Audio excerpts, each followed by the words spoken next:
Kaibigan, samahan niyo ako ngayon dahil luluwas tayo ng Maynila, no? Sasakay tayo ng Tugo.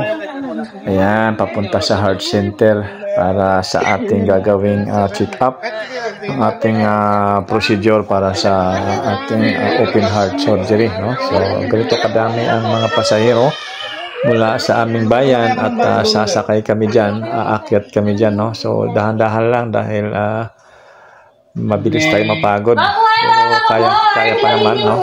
Kaya lang lakad natin. At ang kagandahan dito dahil ang mga person with disability ay unang pinapasakay, no? At saka yung mga senior citizen. Kaya nauna kami nakapasok sakay sa barko. So, pagpasok mo, aakyat ka pa. At tuturo ka naman ng mga crew pupunta sa inyong kung saan ka dapat na room, no? Na accommodation. So para siyang hotel, sobrang lamig, ang daming pasahero, no? So kung mapapansin nyo ay ang dami rin turista, mga foreigner.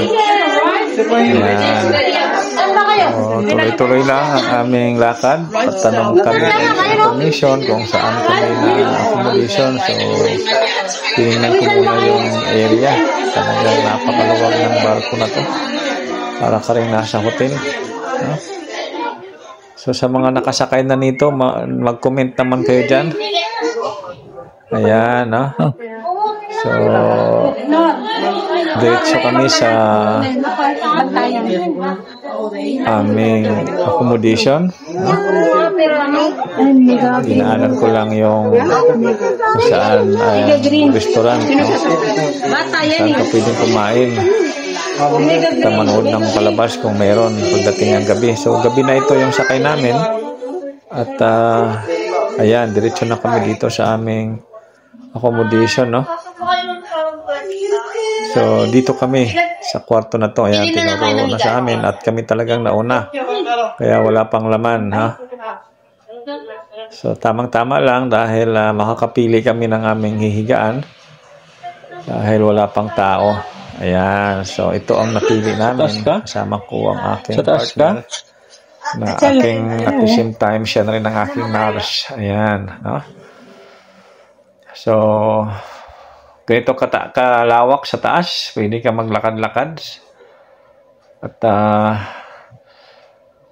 tingnan ang maliwalas na panahon.